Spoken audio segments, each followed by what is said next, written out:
এ নিয়ে আলোচনার জন্য স্টুডিওতে আছেন সহকর্মী রায়হানুল রানা। রানা, আপনাকে স্বাগত জানাচ্ছি, একই সঙ্গে ঈদের শুভেচ্ছা। ঈদ মোবারক। আজকে বিশ্বের বিভিন্ন দেশে ঈদ উল ফিতর উদযাপন হচ্ছে এবং বিশেষ করে যদি আমরা ইরানের দিকে তাকাই, ইরানেও কিন্তু আজকে পবিত্র ঈদ উল ফিতর। এবং দেখলাম যে ঈদের দিনেও কিন্তু ইসরায়েল হামলা চালিয়েছে সেখানে। মধ্যপ্রাচ্যে এই মুহূর্তের যে সার্বিক পরিস্থিতি সেটি নিয়ে আপনার কাছে আগে জানতে চাই। রাইসা, আজকে কোটি কোটি মানুষ এই উদযাপন করছে, ঠিক সেখানে বিপরীত চিত্র কিন্তু ইরানে। আপনি জানেন সেখানেও কোটি কোটি মানুষ বসবাস করে, যদিও এবারের ঈদটা তাদের কাছে একটু ব্যতিক্রম, কারণ উৎসব একদমই নেই, নতুন বছরও তারা সেরকম আমরা আয়োজন দেখছি না। আজকেও বেশ কয়েকজন কমান্ডারের সেখানে আমরা দেখেছি যে জানাজা হয়েছে। সব কিছু মিলিয়ে যদি বলি যে আজকে কিন্তু পাল্টাপাল্টি হামলা হয়েছে, আমাদের কাছে কিছু তথ্য আছে, আমরা যদি সেগুলো নিয়েও আলোচনা করি তাহলে দেখব যে দফায় দফায় ইরানে হামলা চালিয়েছে ইসরায়েল।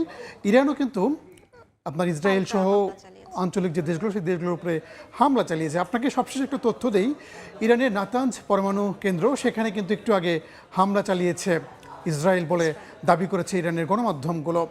একটু বিষয় দেখেন যে শুধুমাত্র ইসরায়েলে বা ইরানেই হামলা না, ইসরায়েল কিন্তু লেবাননেও দফায় দফায় হামলা চালিয়ে যাচ্ছে। আজকেও সেখানে হামলায় বেশ কয়েকজন হতাহত হয়েছেন।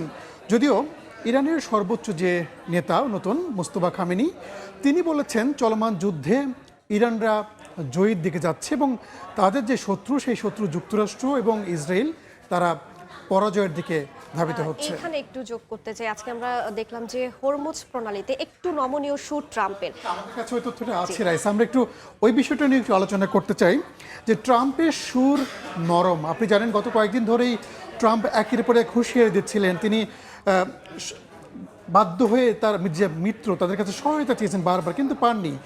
অবশেষে আজকের সুর তিনি নরম করেছেন। নরম করেছেন কি দেখেন, ইরানের তেল বিক্রিতে কিন্তু নিষেধাজ্ঞা ছিল, সেই নিষেধাজ্ঞা 30 দিনের জন্য উঠিয়ে নিয়েছে যুক্তরাষ্ট্র।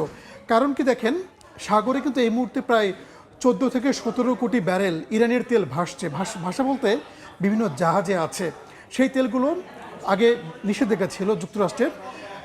নতুন সিদ্ধান্ত অনুযায়ী সেই তেলগুলো এখন বাংলাদেশ থেকে শুরু করে এশিয়ার দেশ যে কেউ চাইলেই ক্রয় করতে পারবে। যদি তারা এটা কেনে তাহলে অবশ্যই আমাদের মতো দেশের জন্য কিন্তু ভালো, তারা অনেক কমে এই তেলগুলো তারা কিনতে পারবে। আরেকটা বিষয় দেখেন, ইরান মানে শুরু থেকে বলে আসছিল যে হরমুজ প্রণালী শুধুমাত্র যুক্তরাষ্ট্রের জন্য বা তার মিত্রদের জন্য বন্ধ। জাপানও কিন্তু যুক্তরাষ্ট্রের একজন মিত্র হিসেবে পরিচিত, কিন্তু আজকে যুক্তরাষ্ট্রের মানে ইরানের যে পররাষ্ট্রমন্ত্রী আব্বাস আরাকচি, তিনি বলেছেন জাপানের যে জাহাজগুলো আছে তেলবাহী জাহাজ, তারা চাইলে এই হরমুজ প্রণালী ব্যবহার করতে পারবে।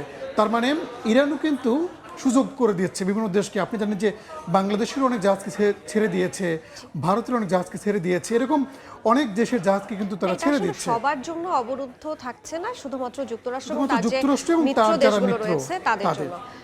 যে ট্রাম্প কার্ড বলা হচ্ছে হরমুজ প্রণালীকে ইরানের জন্য, আমরা কি আসলে বলতে পারি যে সামনের যুদ্ধ থামার কি কোনো ধরনের কোনো ইঙ্গিত পাওয়া যাচ্ছে? বলে যে আপনি গত কয়েকদিনের তুলনায় লাস্ট 48 ঘন্টায় কিন্তু হামলার পরিমাণ অনেকটাই কমেছে।